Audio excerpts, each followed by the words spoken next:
the center of our world lies the Middle East, and at its very heart, the ancient land which is Iraq. She is a main junction linking the East and West.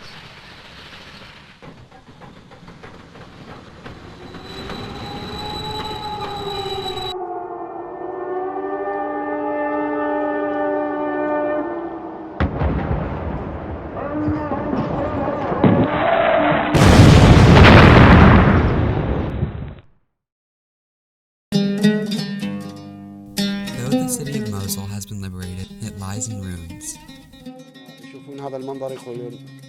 My children have already told me that they will not come back here. Where is their school? Are there any services? Is there water, electricity? Following the defeat of the Islamic State of Syria in Greater Iraq, in years of its tumultuous modern history, the city is now desperately trying to rebuild. Effective post-crisis reconstruction requires many important aspects.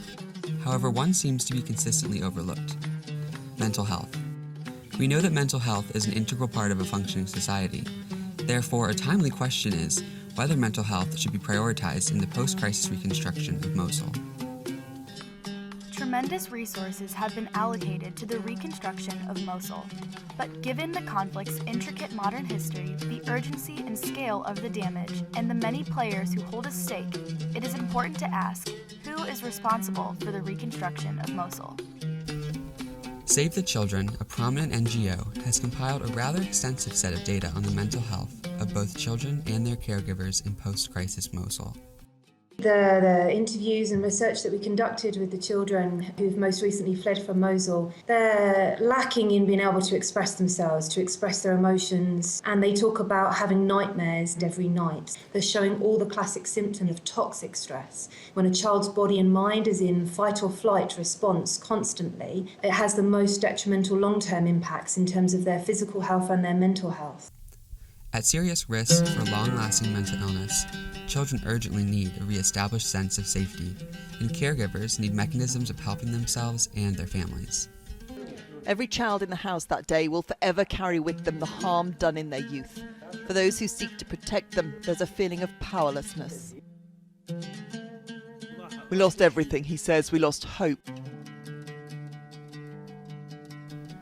Critics of prioritizing mental health in post-crisis reconstruction might argue that spending money on mental health care measures is not cost-effective and will only further cripple an already struggling economy.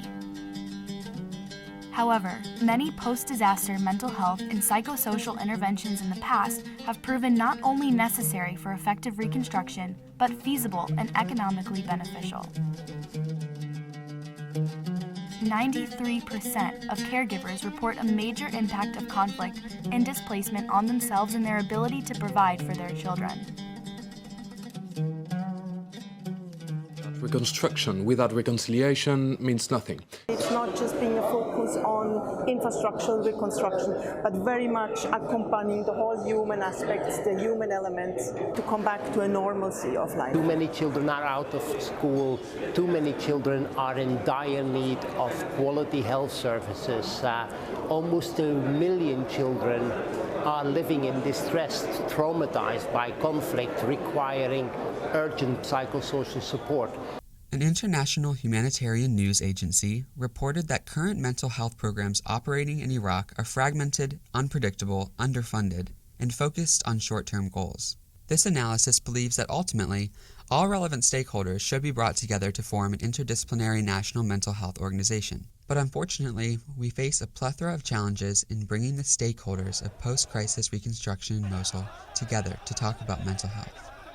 As the challenges of creating an effective dialogue among the stakeholders seems to persist, it is crucial to consider devising a first solid step to bring mainstream visibility to the issue of mental health in post-crisis Iraq. At this point, uniting stakeholders to enact effective mental health interventions seems to require an innovative communication strategy, through which the voices and stories of many affected people could be shared to create a critical mass that in turn may contribute to realigning decision-makers' priorities. Is it time to create a new platform to allow the people of Mosul to begin the process of healing by sharing their most vulnerable mental health experiences?